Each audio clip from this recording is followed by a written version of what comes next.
விட்ட இடத்தை பிடிக்க விடாமுயற்சியோடு போராடும் போட்டியாளர். உலகத்துல வாழ்ற ஈழத் தமிழர்களுக்காக நீங்க பண்ண ஒரு பெரிய சூப்பர் சிங்கரில் இந்த வாரம் பார்த்தீங்கன்னா வைல்ட் கார்டு ரவுண்ட், அதாவது எலிமினேட் ஆகி போன கண்டஸ்டன்ட் பழைய கண்டஸ்டன்ட்ஸ்லாம் வந்து மறுபடியும் காம்படிட் பண்ணுவாங்க ரெஸ்ட் ஆஃப் த கண்டஸ்டன்ட் கூட, இப்போ இருக்க கண்டஸ்டன்ட் கூட.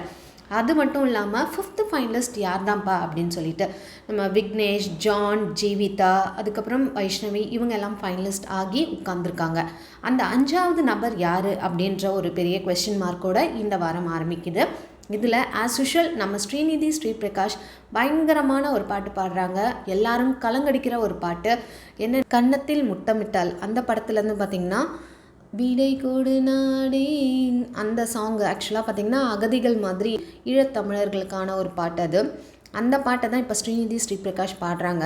அவங்க ஆக்சுவலாக பார்த்திங்கன்னா அந்த மாமன்னன்லேருந்து சில பாட்டெல்லாம் பாடின போது லின்சி சில பேர்லாம் வந்து கண் கலங்கிட்டாங்க அந்த பாட்டை கேட்டு. ஏன்னா அப்படி ஒரு பாட்டு அது ஆக்சுவலாக கண்ணை மூடி கேட்கும்போது அப்படியே ஏதோ மாதிரி பண்ணும் அந்த மாதிரி ஒரு சாங்கு.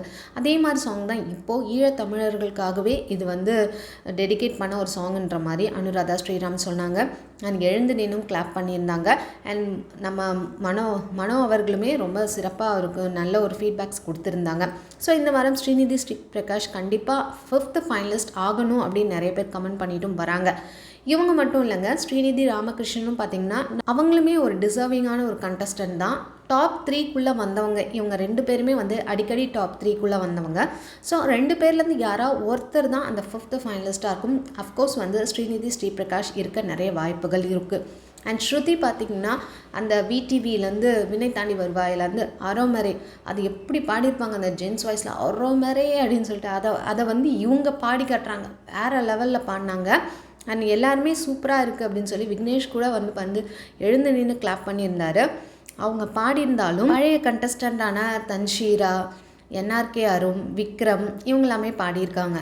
இவங்கெல்லாம் பாடின போதும் 4 பேர் தான் வந்து இந்த கோல்டன் பஸ்ஸர் வாங்கியிருக்காங்க சம்திங். யார் அப்படின்னு பார்த்திங்கன்னா ஸ்ரீநிதி ஸ்ரீபிரகாஷ், ஸ்ரீநிதி ராமகிருஷ்ணன், டெய்சி, அதுக்கப்புறம் ஸ்ருதி, இவங்க 4 பேர் தான் வந்து அந்த கோல்டன் பஸ்ஸர் வாங்கியிருக்காங்க. ஸோ இவங்க 4 பேர்லேருந்து தான் ஒருத்தர் வந்து அந்த சீட்டுக்கு போகிறாங்க அப்படின்ற மாதிரி சொல்கிறாங்க.